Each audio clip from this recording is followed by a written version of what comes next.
me, Casey, again and again and again.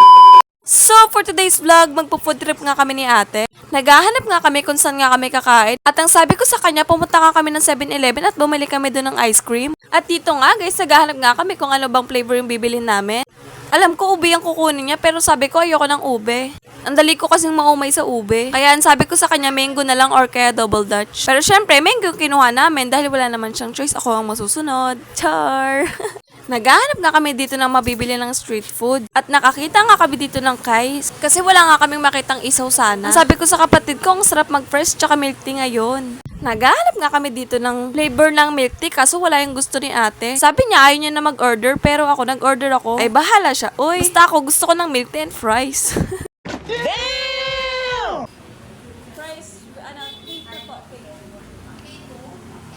At dito nga, nakuha ko na yung order ko. At dito nga, guys, nakakita na rin kami ng isaw na kanina pa nga namin hinahanap. Ay, Diyos ko, day. At pauwi na nga kami dito. Hi! San sarap talaga mag-food trip tuwing gabi. Yung naglalakad ka habang kumakain. Tapos ang sarap ng simoy ng hangin. So, for talaga. So, yun lang, guys, no? Enjoy every moment. Enjoy every little moment. Habang andito pa tayo. Habang kasama pa natin yung mga mahal natin sa buhay. Don't waste our time, guys. Gumawa tayo ng ikakasaya ng family natin. Kahit sa maliit na bagay. Kahit konting banding lang ba? Because it's a little moment that we'll never forget that. So, yun lang guys, no? Sana napasaya kita. At kung napanood mo yung vlog ko, thank you very, very much. So, very appreciate that. Thank you for watching. Please support my vlog. Bye!